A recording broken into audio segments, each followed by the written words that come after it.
not a single short film that I made, and I made maybe over a dozen, ever got into the Sundance Film Festival. I applied every single time and I was rejected every single time, but I kept going. And actually the feature version of Dare did get into the Sundance Film Festival.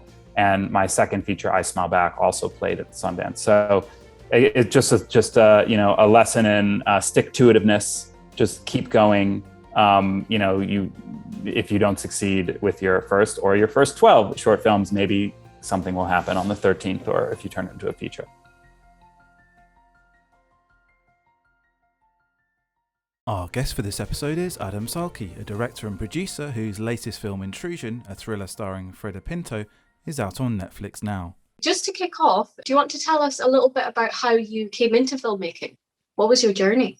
Sure. I came from a family with very middle-class background. My father is a doctor. My mother came from a science background, and my mother is an immigrant to the U.S. She immigrated to the U.S. after World War II, and there really wasn't anyone in my family who was like, "Yeah, go be a filmmaker." It just wasn't. That wasn't something that was really talked about. The only thing that I knew about becoming a filmmaker was that it was really hard. That's all anyone ever said, which in fact is true. So ultimately, I could boil it down to something very simple, and we can talk more about it if you like. But I arrived at becoming a filmmaker through what I would call an organic process of self-discovery, where I tried a lot of things. I explored a lot of different avenues. And then there was just a certain point in my early 20s where I just fell deeper and deeper in love with first creative writing and then filmmaking through the making of short films. And at a certain point, again, in my early 20s, all of the other things that I was interested in sort of fell away. Every time I made another short, I just fell deeper and deeper in love with that. And that's ultimately what led me to be a filmmaker, was continuing to make short films and continuing to realize that that was what I wanted to devote my life to. But I didn't really have any role models in my life pointing me in that direction. It just was something that I arrived at through making those films. And you had a lot of success at film festivals with those films as well. So did that really help to kind of encourage you on your journey?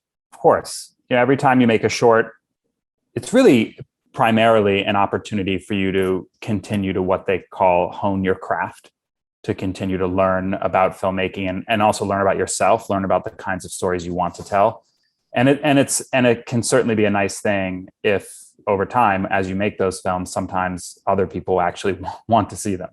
I think my very first short film didn't play any film festivals. I also don't think I would ever show it to anyone now. In fact, if you come to me and you tell me that you're feeling really, really depressed and you need to pick me up, maybe I will show you my first short film, and then you'll feel better because you'll think, well, he made that, so things must not be so bad in my life. But then, you made a couple more films, and I got one of them into the Cleveland International Film Festival, which is a really great Academy qualifying festival in the States. And then I made a short film called Dare, which really had an incredible life in the film festival circuit, and then had an incredible life on YouTube, actually totally organically going viral on that platform. And it became my first feature film. So I have been really fortunate that some of my early work was able to play film festivals. Yeah, I mean, I saw obviously your success, your nominations at Sundance and everything like that. It's everyone's dream kind of thing, But in terms of your short that you then developed into a feature, what was that process like? Building out the story and what was your process in that? It's worth noting, because you pointed it out, that not a single short film that I made, and I made maybe over a dozen, ever got into the Sundance Film Festival. I applied every single time and I was rejected every single time, but I kept going. And actually the feature version of Dare did get into the Sundance Film Festival. And my second feature, I Smile Back, also played at Sundance. So it's just a lesson in stick-to-itiveness. just keep going. If you don't succeed with your first 12 short films, maybe something will happen on the 13th, or if you turn it into a feature. As far as Dare becoming a feature, I feel like there's a theme emerging for this conversation, which is the word organic. It was not strategic. It was developed with a writer named David Benn, who I met in film school. And we made this short. And we just made it because we were passionate about it. And it was also a part of a film school exercise where everyone was to direct something that someone else wrote, which I had never done before. First time working with a writer in that way, which I learned that I loved through that process. And in making that film, the film left you with a feeling of sort of what happens next, is how you would describe it. And so I basically went to David and said, we should really turn this into a feature. And after many discussions, he decided to write the script. And then, yada, yada, yada, 4.5 years later, we were able to make it. Great. And how did you go about getting funding for that? Because again, that's another golden question for many independent filmmakers. How do you raise the finance for that? Yeah, raising finance is in some ways a mysterious thing, and in some ways a very practical thing. The Dare short film was very inexpensive, a couple $1,000 US, and that was was personal money. The feature did not cost a couple $1,000s. The feature cost a lot more. And what we ended up doing was we raised money by selling individual, you could call them shares in the movie, from a bunch of different individual investors. And we did this in 2008 at the peak of the economic boom. And so there was, I'm not saying that this is easy. It's not easy, but there were people out there who had some extra money and were willing to take a gamble on a film. The irony being that the film premiered at Sundance at the peak of at the depth of the economic disaster. So that was a whole separate and strange climate for a film to be, entering into the marketplace. But we were very fortunate in that we were able to convince, I think, 14 different people to invest little pieces of money into the film, and we were able to raise enough money to do it. That's a completely new way that I actually haven't heard before on this show. Honestly, it's fantastic. Like, you always hear about pre-sales and things like that, but what you've done there is something more of a business model, really, that you would hear more commonly when someone's doing a startup business. Yeah, this is actually a very common way of making independent films in the States, where this is not a complaint, but the United States doesn't have a government support of filmmaking. So there is no way for a young filmmaker to get their film financed aside from somehow figuring out a way to raise the money yourself. And obviously people are doing that on Kickstarter now, but traditionally it's been maybe you get a little piece of money from friends and family, and then you're just exploring your network and putting together a pitch deck and going out and talking to people and just saying, hey, we're going to make this film. It's going to be great. Yes, it's a very risky investment, but you'll be making essentially a piece of art that doesn't exist yet in the world. And so, there are a lot of strategies and ideas about how to make that pitch. But in the end, yes, most independent films in the United States, first and sometimes second features, are financed that way. That's great. It's really interesting to hear, because honestly, like, the way that I've had it explained before has not been quite like that. So that's a really interesting way for us anyway. In the UK, we do have grants and things like that. Mm-hmm. They are incredibly difficult to get your hands on, and there's a lot of hoops to jump through, but at least we have them, I guess. That's the good thing. And we have, like, for example, Creative Scotland, which, if they do invest in your feature film, for example, they're a producer, so they get a percentage back of your sales. So it's not completely like grant money, if you know what I mean. It's more like a normal investment. What an incredible thing. I actually have EU citizenship. And because my mother was born in Poland, and I'm exploring some of the grants now for another project. Well, Scotland definitely has a huge, well, it's not huge, but for us, I guess it's quite big. But it's a couple of £100,000 you can get Oh, for wow. choosing to co-produce with Scotland, basically. So if you're shooting some of the film here, or if you've got Scottish co-producer or something like that, then you can potentially apply for that and access that money, because Wow. they're trying to encourage people to use this as more of a film hub, because Scotland doesn't have that much of a film presence. Mm-hmm. When you in the UK, most of it's in London. Mm. So, but yeah, I think that's a really good scheme going on, definitely. So it might be worth looking up, and I'm sure there's similar with England and Wales and Ireland as well. Oh, wow. So you were talking about pitching and how important that is. What would your advice be for someone creating their first ever pitch deck? How should they approach that? The reality is that pitching is life in filmmaking. No one told me that in film school, actually. I had to move to LA after my first feature was made and start to slowly realize that is life. And what I mean by that is that it's everything. It is, pitching yourself to financiers to finance your movie, pitching yourself to actors as you should act in this movie. Pitching the movie to all of the crew that you're going to hire, the cinematographer you want.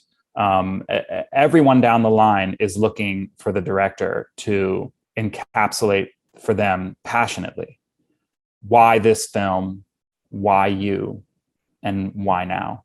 And to answer your question, that's really it. I think that the core of pitching is, in general, expressing passion and love for the story that you're setting out to tell, and being able to explain in an articulate or punchy way why you should be the one, why you love it, why you should be the one to make it, and why it's relevant now. And if you can answer those questions, and you can do it from a directing point of view in a visual way, maybe with some images, or what they would call a mood reel sometimes, edited clips or something to communicate the vibe of the film, that can help. And it's something you're going to have to do over and over and over and again, endlessly in your career, even if it's just in a general meeting with a producer. What are you doing? You're not just sitting there having a conversation. You're pitching something. You're pitching yourself as a filmmaker, or you're pitching a project, or that's pretty much how the whole business operates, for better or worse. Yeah, and kind of leading on from that, what is your attitude to rejection? How do you handle that? I'm just so completely used to it right now. It's funny, people think about rejection as being the cornerstone of an actor's life, and it is. But it's also really the cornerstone of a filmmaker's life as well, because the amount of times that you're going to try and, going back to the financing question, raise money for your film, or try to get an actor to be in your film, or try to go after a script that doesn't have a director and you could possibly direct, the amount of times you're going to be rejected is staggering. So it's an interesting question. How do I handle it? I just have developed you have to develop a thick skin, and whatever you need to do that, that's what you need to do. I remember I read a long time ago, I forget the exact story, the exact person, maybe someone will remember, but essentially it was about an author who used the rejection letters that they got as wallpaper in their house. So they literally would put it on the wall, and down the hallway it was covered with rejection letters. And so I actually did something similar when I was first starting out, which is I kept them. I would print them out and I would keep them in a little folder, and all the times I got rejected. And over time, it just doesn't faze you anymore. I shouldn't say it's not entirely true. Sometimes there are things you care so deeply about and you just can't make them happen, or you're just having such a difficult time making them happen. And it is draining, and it is affecting. And I think one of the key things I try to impress upon young filmmakers when I talk to them is that part of a director's job is to not get too high and not get too low. It's very difficult advice to follow, but you have to find some way in your life to keep that even keel. Otherwise, you're just going to be whipped back and forth by the, sometimes violent gale force winds of this business. Yeah, no, that makes total sense. And you mentioned earlier about, obviously, that you went to film school. one thing that we talk about quite a lot on here is, that film school is fantastic, but it's not necessarily the only way. What would you say were some of the benefits for you going to film school? And what would you say are maybe some of the things that you wish they taught you?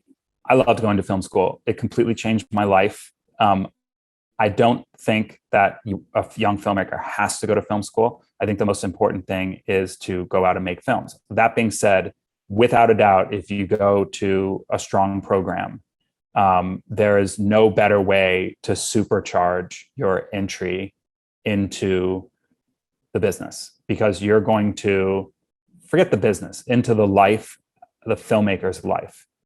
You're going to spend, usually, depending on which program, 2 years just making film after film after film, learning all the craft, learning about the business. And this is probably the most important thing, connecting with the people that you go to film school with, because those are the people that you're going to really go through your life and your career journey with.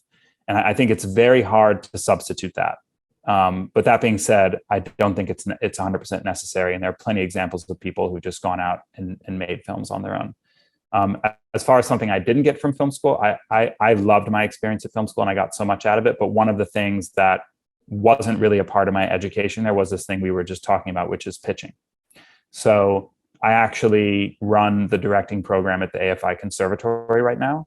And I do that in between projects in America and in LA. And one of the crucial things that I've focused on building there is a real curriculum in pitching and a very robust transition to the industry, so that the directing fellows that go there will be more prepared than I was when I left film school. That's really good. And it's good to hear, that you're paying it forward and giving something back into the community as well, by being part of that program. It's one that I'm very aware of because I'm on the mailing list for it. I love the AFI. It's an incredible place. Oh yeah, it was brilliant. I volunteered for the film festival and it was just awesome. So good. I recommend it to anybody. Go volunteer. You get to see awesome movies and you get to meet people. It's brilliant. Yeah, I really enjoyed that. That was a few years ago now. And in regards to film festivals, when you attend film festivals or film markets, do you come up with a kind of strategy before you go, or do you just kind of enjoy the event and see what happens?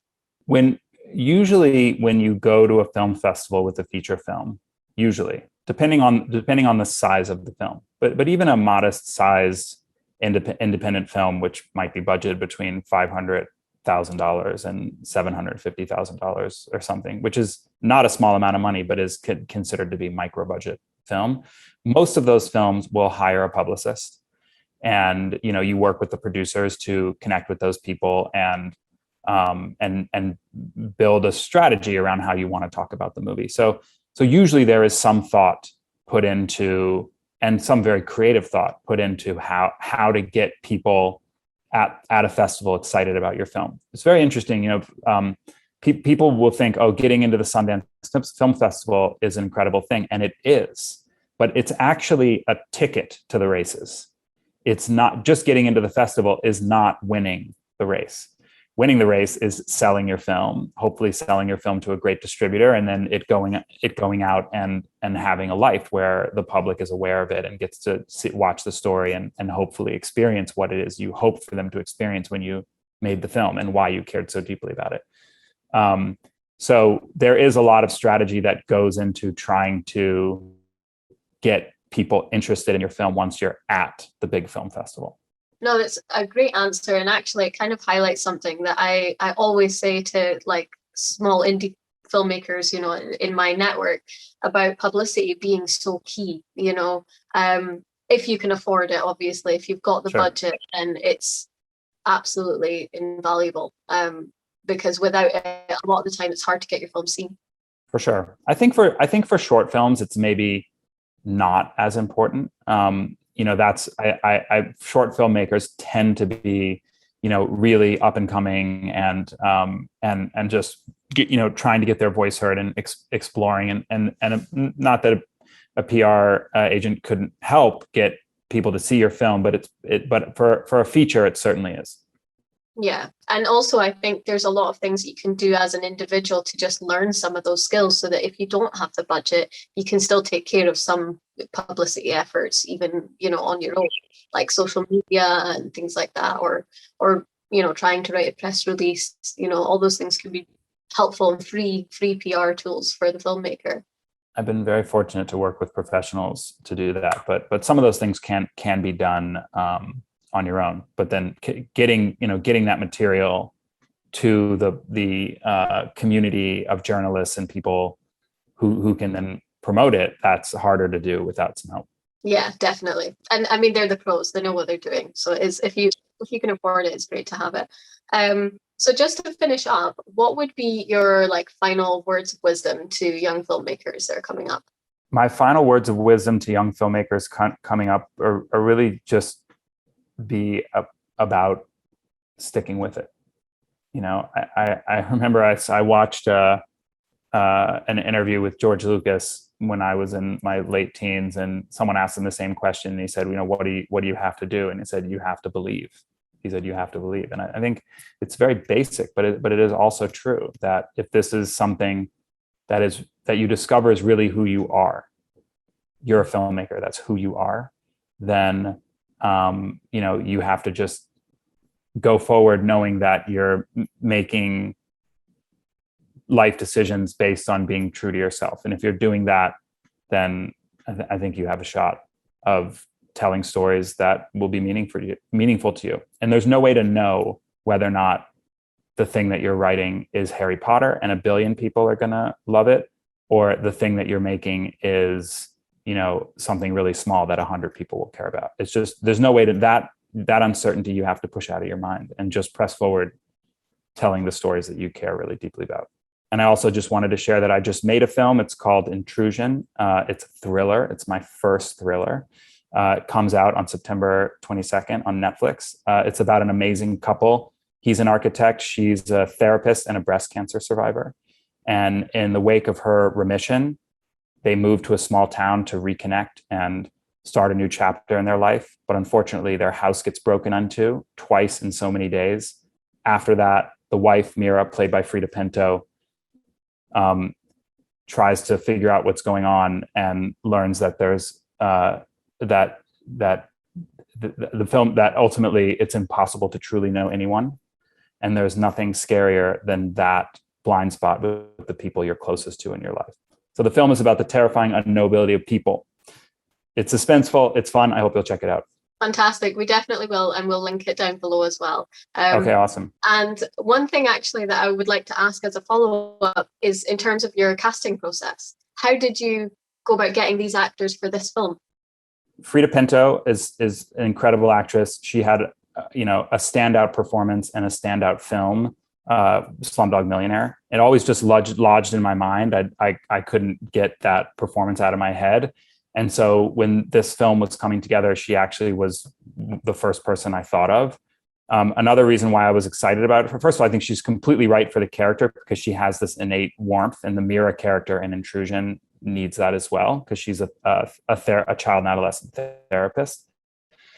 But I'm also really interested in surprises when it comes to casting. So one of my last films is I Smile Back, where Sarah Silverman, the American comedian, plays her first dramatic role. And that was a surprise. And, Freida had never done a film like this. So I think that people who are fans of hers will be very surprised at what she does in the context of a thriller. Fantastic. Thank you. Thank you again. Thank you so much for your time, honestly.